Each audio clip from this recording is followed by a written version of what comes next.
CRC Worldviews and News, important news about Christians worldwide. Today is the 1st of July 2025. In the cases of real persecution of Christians in Kenya, Asafa, Alan Caleb says that during this time, the police took people away by false accusations. Most people could not bear the oppression and died. My brother was also killed. Corruption is at the peak that there is no hope of justice, yet they are still protesting. Amram says that the ongoing civil war in Sudan has made the lives of Christian minorities difficult. His family had to leave their homes and ancestral villages and flee in search of refuge. They hope that one day they will be able to return with the freedom of their faith. Miriam is a widow in Egypt. She said that the facilities that Muslim widows receive. Christians are viewed with hatred in the country. They have no skills due to which they have difficulty earning a living. They face loneliness and lack of resources in society. Manuel Jayachandra was targeted for being a Christian in Sri Lanka. He requested that his father be given a separate burial site, but was forced to bury him in a mass grave due to government pressure.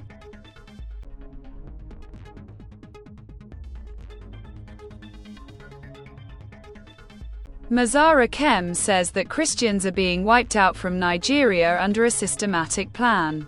His brother and wife were killed.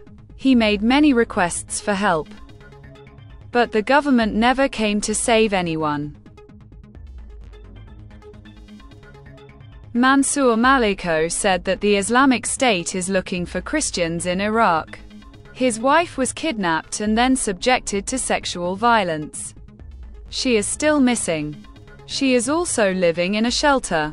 Sister Ophila said that Islamic extremists attacked her monastery in Mozambique and took all the cash and valuables. She requests that barbed wire and CCTV cameras be installed in the monastery.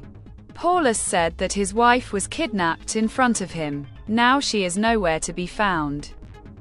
His children are crying in mental distress without a mother. Every time they look for their wife, they receive threats because of their Christian faith. Muthio told about the situation of Christians in Togo. Boko Haram is attacking them, taking over their land and farms, kidnapping children and making them slaves. Sumia serves in a secret church in Iran. The church was attacked and she and her husband were transferred to a secret place, beaten and sent to prison. Now she does not even know where her husband is. Stay with us for more news. If you want to watch more such videos and you liked our video, then subscribe to our channel.